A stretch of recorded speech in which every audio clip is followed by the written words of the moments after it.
طرف اسلام آباد میں ایران امریکہ مذاکرات ہونے والے ہیں تو دوسری جانب اسرائیل جنگ بندی کو تباہ کرنے کے لیے لیبنان کو تباہ کر رہا ہے۔ مسلسل حملوں سے لیبنان میں ہر طرف تباہی ہے، شہداء کے جنازوں پر ہر آنکھ اشک بار ہے۔ عالمی برادری بھی اسرائیلی درندگی پر چیخ اٹھی، لیکن بے حس اسرائیل قتل عام میں مصروف ہے۔ لبنان میں اسرائیل نے ظلم کی انتہا کر دی۔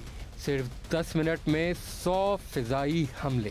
بمباری اتنی شدید تھی کہ لگتا تھا کہ بارود بچھا کر کوئی پہاڑ اڑایا جا رہا ہے۔ بیروت میں برج ابی حیدر پر حملے نے شدت کا بتا دیا۔ اتنے بم برسائے کہ بلند عمارتیں اور ملٹی سٹوری بلڈنگز بھی زمین بوس ہو گئی۔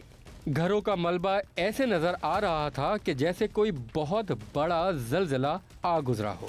دور دور تک صرف تباہی ہی تباہی نظر آئی۔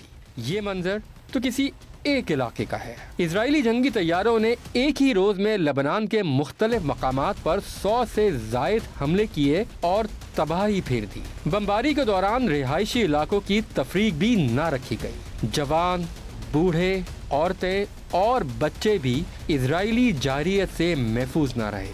سینکڑوں شہادتیں ہوئیں، ہزاروں بے گھر ہوئے، لیکن جارحیت جاری رہی۔ کچھ عمارتیں اور ہزاروں گاڑیاں راکھ کا ڈھیر بن گئی۔ بمباری تھمی، جنازے اٹھائے گئے تو لواحقین میں کوہرام مچ گیا۔